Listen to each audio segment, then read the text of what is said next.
Happy birthday, Beethoven. It's a big birthday. 250. 2020 is a big celebration, a big party. At least it would be if the global Beethoven had not been taken over by a global pandemic. No one is turning up to the party. They're all social distancing. Well, maybe they'll just all turn up late. I mean, his birthday isn't until December 16. But in any case, here is the big question. What would Beethoven do in this time of COVID-19? We all imagine Beethoven as this heroic figure, so maybe he will use his big, eroica voice and blast COVID-19, or maybe he'll bludgeon the virus to death with a kind of hammer clavier thud, ka-ching! Or maybe he'll just frighten the coronavirus with a kind of massive maestoso stare.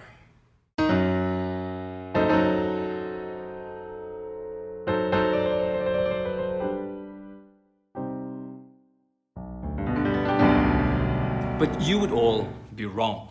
You see, Beethoven isn't just a heroic figure. In fact, he's one of the most vulnerable, humane, tender composers on this planet, and he would understand perfectly this time of COVID-19. Given the global pandemic in 2020, maybe we should reassess our understanding of Beethoven in this light. If there is a silver lining to this pandemic, then maybe it is in the fact that it has taught us to value the things that we often take for granted. Simple, basic, everyday things, like the air we breathe. Now, we know that the virus attacks the lungs. It sucks the life out of us. And we've come to appreciate that every breath we have is a gift. Now, music also breathes. In fact, it breathes all the time. And like us, it is barely conscious of its own breathing until something goes horribly wrong. And in the music of Beethoven, things often go horribly wrong. And we know this because the music runs into breathing difficulties. In fact, in his cavatina of the B-flat major string quartet, opus 130, Beethoven writes the word beklemmt to describe how we should play the music. The music is constricted. It can hardly breathe. It can barely speak.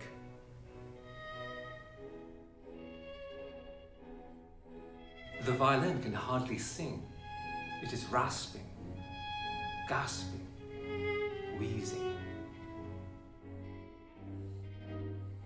This asthmatic spasm is an expression of the music's emotional crisis. But for me, the piece of music that truly resonates with this time of COVID-19 is Beethoven's Piano Sonata, opus 110 in A-flat major. The music is to be played as if exhausted, says Beethoven. It is losing strength, and like the cavatina, it can hardly regulate its own breathing. In this sonata, the music expires. Beethoven sucks the air out of the music to the point of exhaustion. This is a music that needs a ventilator. It needs oxygen to resuscitate itself.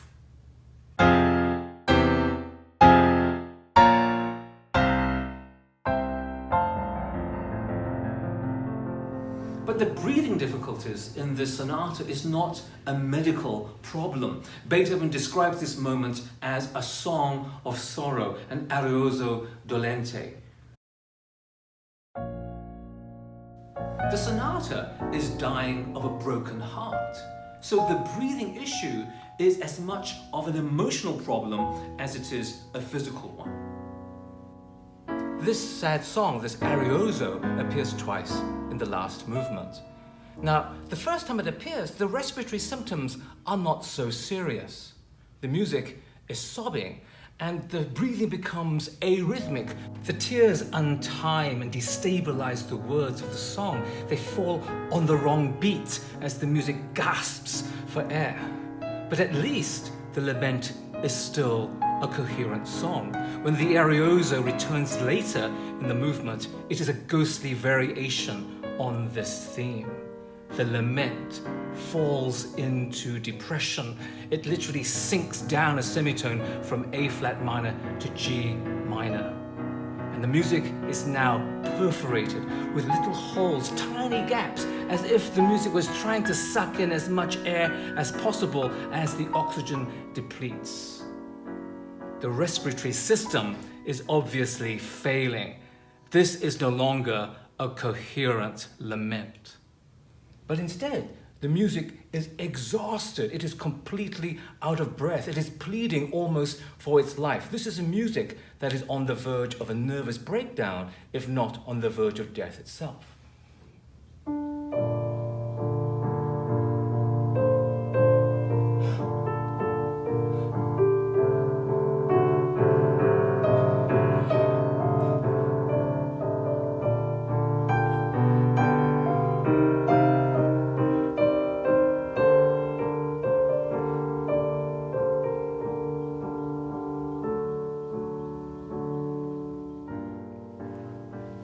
It is as if the lungs of the music has been punctured. And as this lament loses its energy, loses force, loses life, it seems as if the music is suffocating. It is constricted. It is even suffering some kind of asphyxiation. In fact, some commentators even think that this music is about the crucifixion of Christ. The music is dying of a heavy heart, of a broken heart, of a broken relationship.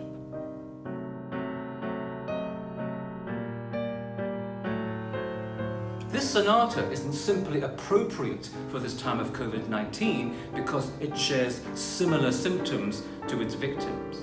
No, Beethoven is actually asking a larger question in the same way that the pandemic is asking us to reevaluate the way we live.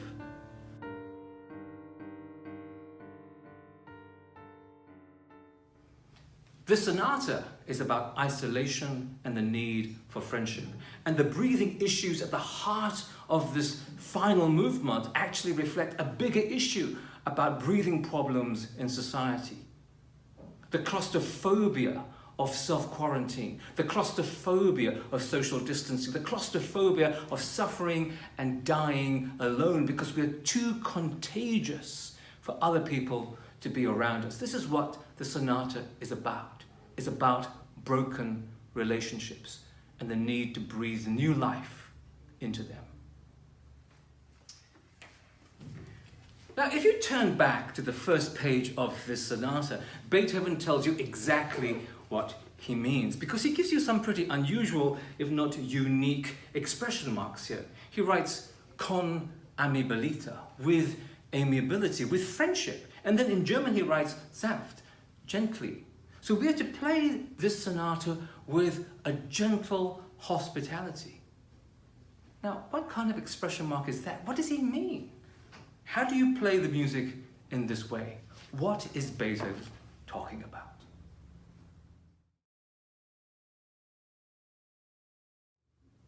Now, Beethoven's secret of friendship is all in the details. In fact, it is in these first 4 bars, the motto theme of the sonata.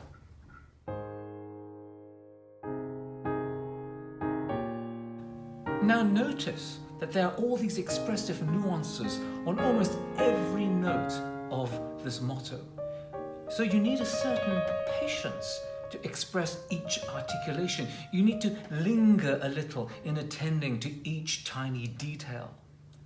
So there's a certain give, an opening of hidden spaces, a donation of time, an attitude of hospitality that allows friendships to form. And to be precise, this friendship is found in the tiniest detail, in this little, seemingly superfluous ornamentation at the end of the phrase, right here. Now, why is this? Now, this little ornamentation is just a compression of the contour of the entire motto theme. It is a kind of recursion that spirals in upon itself. Listen to the top line.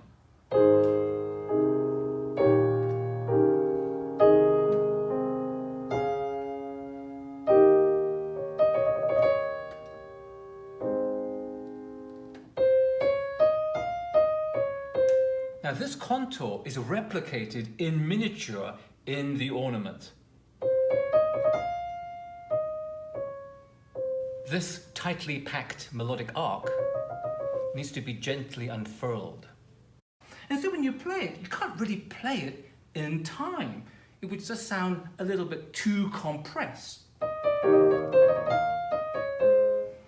So you have to give time, even though there is no time to give here. And this isn't a matter of rubato, because rubato is a matter of giving and taking time. If you're a little bit slow here, you need to be fast there. It's a zero-sum game. But here, you can only give time because there is no other space for taking it. So Beethoven is forcing us to create that breathing space, to give time so that the other can come into friendship. So this is the process of friendship in the sonata. The more compressed the material is, the more you have to let it breathe. The more you have to create a breathing space in order for friendship to happen. This is what it means to play this music gently, without coercion, always giving, so that there can be a kind of amiability in the way we structure our lives, our times together.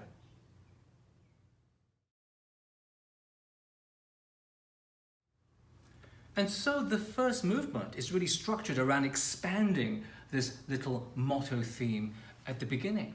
So for example, there's a melody that follows this motto theme, and it takes the beginning of the motto theme, so that it becomes like this.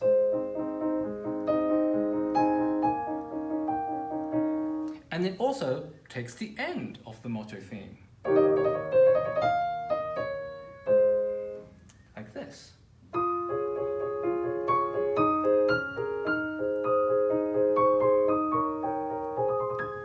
Now, in between, Beethoven simply breathes life into this music in order to elongate the motto theme into a long phrase.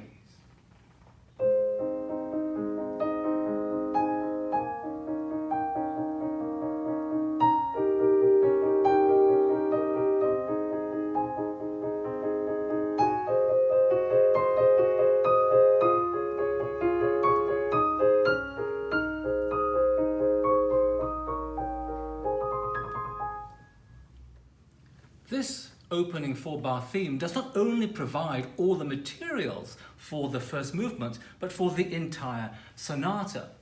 The intervals of the motto melody becomes the basis for a fugue subject. So here's the top line, and it becomes this fugal theme.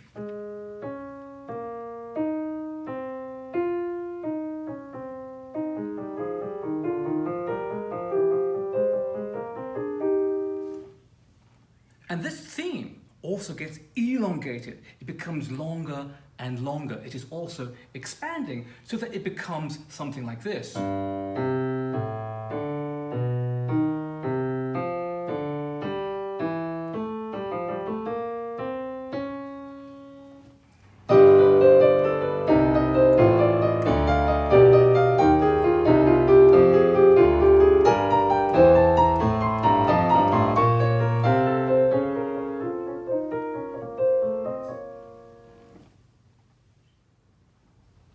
The entire sonata is about the amplification of friendship, even through the darkest moments. And structurally speaking, Beethoven does just that. He takes the first four bars, the motto theme, and he amplifies it. First, it becomes a longer phrase, and then it becomes more and more capacious as it builds into larger sections. Beethoven is taking in more and more air. He is creating a breathing space. He is giving time to welcome the stranger and to create that space for friendship. Even when things go horribly wrong in the first arioso dolente, he rebuilds that space of friendship with a fugue. He takes the motto and turns it into this fugue subject and reads these lines together to recompose, to restructure that space of friendship. And even when that finally collapses in upon itself in the second arioso, Beethoven begins to breathe again. At the end of the second arioso, the music is about to give up its life and die of exhaustion.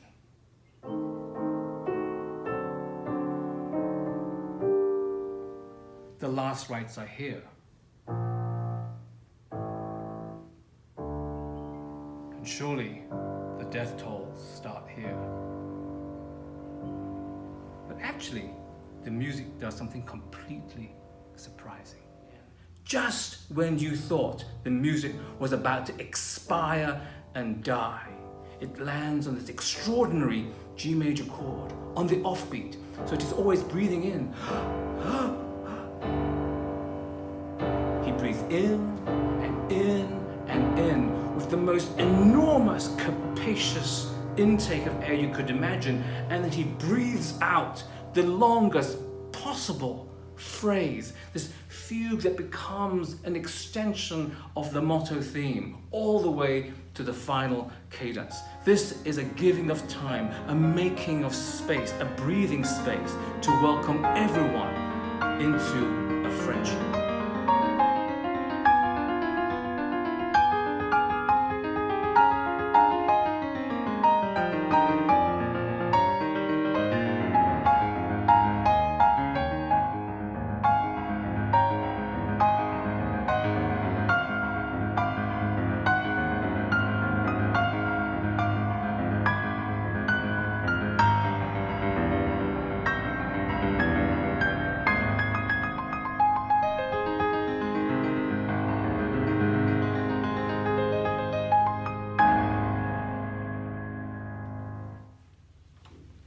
So Beethoven's Piano Sonata Opus 110 is about the redemption of breathing.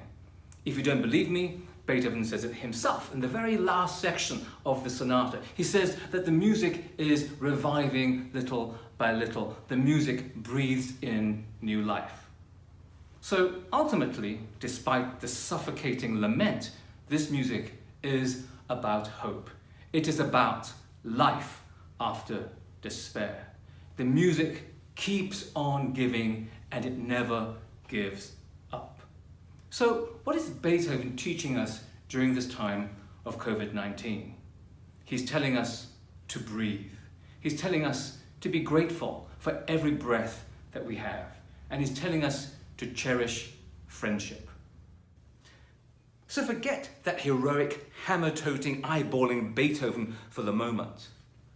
Press pause, take a deep breath, and give time.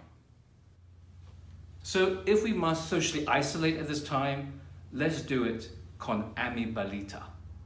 And that is worth believing in. In fact, it's worth a big birthday celebration.